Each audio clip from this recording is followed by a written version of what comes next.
Et c'est parti pour 13 films Disney à voir absolument pour Halloween. Hocus Pocus, allez on commence par un Disney culte de Halloween. Oui, je ne pouvais pas faire cette vidéo sans parler de ce film, c'était une obligation. Alors pour ceux qui ne le connaissent pas, le film raconte l'histoire de Max Dennison, un adolescent qui quitte Los Angeles pour déménager à Salem avec sa famille. Allison, une camarade, l'aide à lui faire apprécier son nouveau lycée. Le soir d'Halloween, Max accompagnera sa jeune sœur Dani pour sa tournée de bonbons. Max, Dani et Allison se retrouvent ainsi dans la vieille maison des trois sœurs Sanderson. Max allume la bougie à flamme noire et les trois sorcières mortes par pendaison 300 ans plus tôt reviennent à la vie. Et la mission de notre trio commence. Ils devront sauver les enfants de Salem en empêchant les trois sorcières d'aspirer la vie de chacun d'entre eux. En effet, les trois sœurs sorcières doivent tuer le plus d'enfants possible si elles veulent rester jeunes et belles. Le manoir hanté et les 999 fantômes. Ce film est culte, lui aussi, et est présent dans l'attraction Phantom Manor à Disneyland Paris.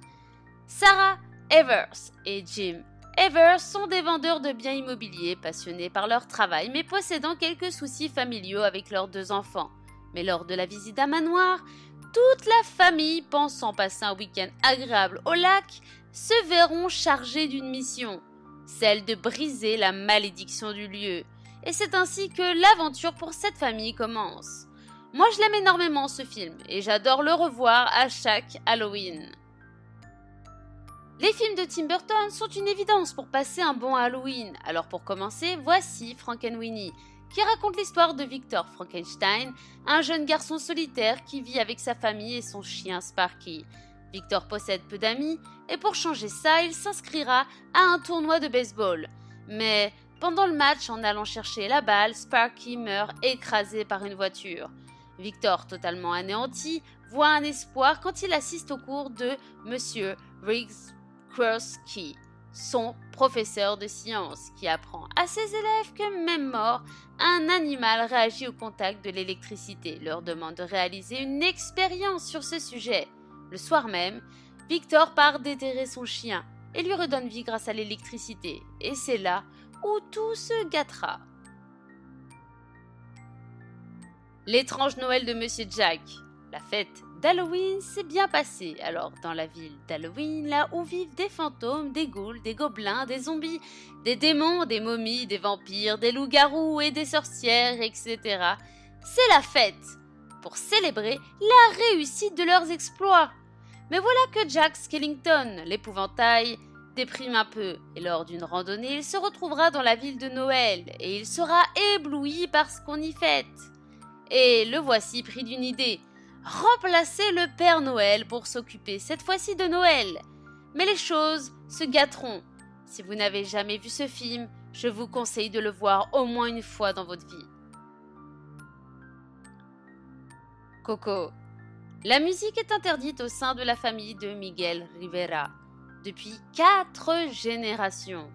Mais Miguel, âgé de 12 ans, rêve de devenir guitariste comme son idole Ernesto de la Cruz, alors que sa famille veut le voir prendre la relève de la cordonnerie créée par son arrière-arrière-grand-mère Imelda. Miguel décidera alors de s'inscrire au concours de musique en plein jour des morts. Pour cela, il entrera dans le mausolée de son idole mort accidentellement depuis quelques années. Pour lui emprunter sa guitare, mais en jouant une première note, il se retrouvera dans le royaume des morts. Miguel apprend alors qu'il doit obtenir la bénédiction d'un de ses ancêtres avant l'aube. Sinon, il deviendra un squelette bloqué dans le pays des morts jusqu'à ce qu'il disparaisse. Ce film me touche énormément et personnellement. Je le trouve magnifique et je le conseille fortement. La patrouille fantôme. Yann et Claire accompagnent leur père dans sa maison d'enfance pour l'enterrement de leur grand-père. La ville se prépare pour Halloween, mais ce que vont découvrir les enfants dépasse l'entendement.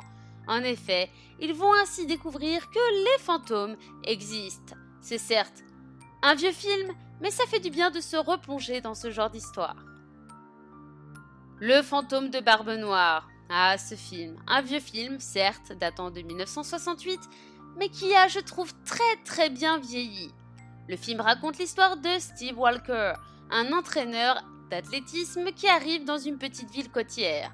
Il achètera une vieille bassinoire lors d'une vente aux enchères et il découvrira un parchemin marqué d'une formule magique qu'il récite par jeu. Et c'est là qu'il invoquera le fantôme du célèbre pirate Barbe Noire qui a été condamné par sa dernière épouse à errer sur Terre jusqu'à ce qu'il accomplisse une bonne action. Pour cela, il décidera d'aider l'équipe d'athlétisme à gagner les épreuves en se servant de son invisibilité. Into the Wood. Boulanger et sa femme souhaitent un enfant mais souffrent d'une malédiction lancée sur la famille du boulanger par une sorcière. La sorcière est capable de lever la malédiction et de leur permettre d'avoir un enfant, mais seulement si le boulanger et sa femme obtiennent 4 objets essentiels pour qu'elle puisse préparer une potion. Une vache aussi blanche que le lait, une cape aussi rouge que le sang, un cheveu aussi jaune que le blé et une pantoufle aussi pure que l'or, qu'elle n'a pas le droit de toucher. Pour réaliser cette mission, le boulanger et sa femme rencontreront plusieurs personnages des plus célèbres contes de fées. J'aime bien ce film, et beaucoup de talentueux acteurs y sont réunis. C'est un bon film à regarder pour Halloween.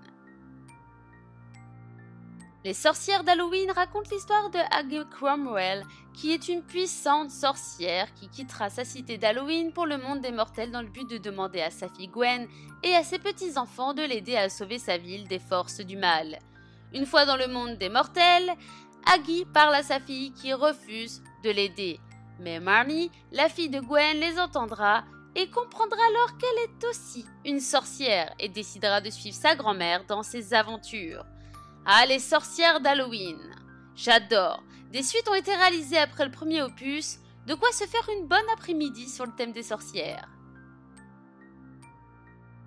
Descendants met en scène les descendants des personnages des films du studio Walt Disney Pictures. Et j'aime beaucoup le premier film qui parle de la bête devenue roi qui a décidé de réunir tout le royaume enchanté pour former les États-Unis d'Oradon. Mais il enverra tous les méchants et leurs familles sur une île sans magie et dont il est impossible de s'échapper du nom de l'île de l'oubli. 16 ans plus tard, le fils de Belle et de la Bête, le prince Ben, décide de faire quitter l'île de l'oubli les enfants des 4 pires méchants pour qu'ils viennent étudier à Oradon. Mal, la fille de Maléfique, Evie, la fille de la méchante reine, Jay, le fils de Jafar, et Carlos, le fils de Cruella d'Enfer. Maléfique en profitera pour leur confier une mission, celle de trouver un moyen de les faire revenir à Oradon, pour se venger et prendre le contrôle du royaume. Monsieur Boogedy.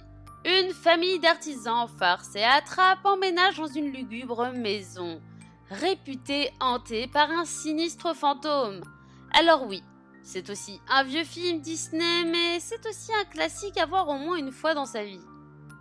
Chasseur de vampires, alors que Adam et son meilleur ami Duffy ont réussi à obtenir des billets pour le concert des Cavaliers sans tête, tandis que la sœur d'Adam, Chelsea, a pour sa part un rendez-vous galant avec le garçon de ses rêves, leur projet tombe à l'eau en se retrouvant punis mais ne voulant pas obéir.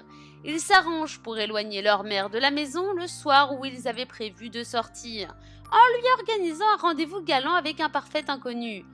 Mais c'est à ce moment-là que tout commence, quand Taylor, le petit frère, s'aperçoit que l'homme choisi par son frère et sœur est en fait un vampire. Un classique encore pour passer un bon moment.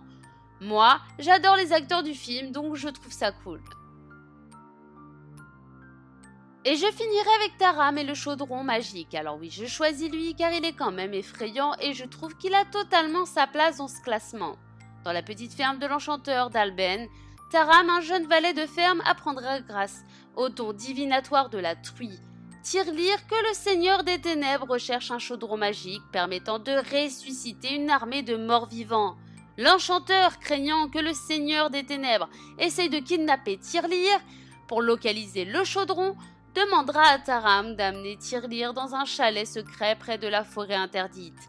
Mais Tirelire se fera enlever par les vouivres du seigneur des ténèbres pendant un moment d'inattention du jeune garçon. Il partira donc à la recherche de la truie pour éviter tout malheur.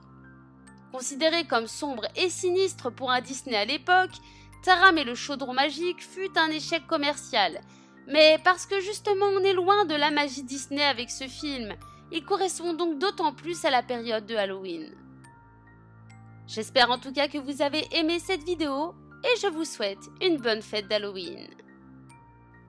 Si vous avez aimé cette vidéo, n'hésitez pas à vous abonner, à cliquer sur la cloche, à mettre un petit pouce bleu et puis pourquoi pas me laisser un petit commentaire.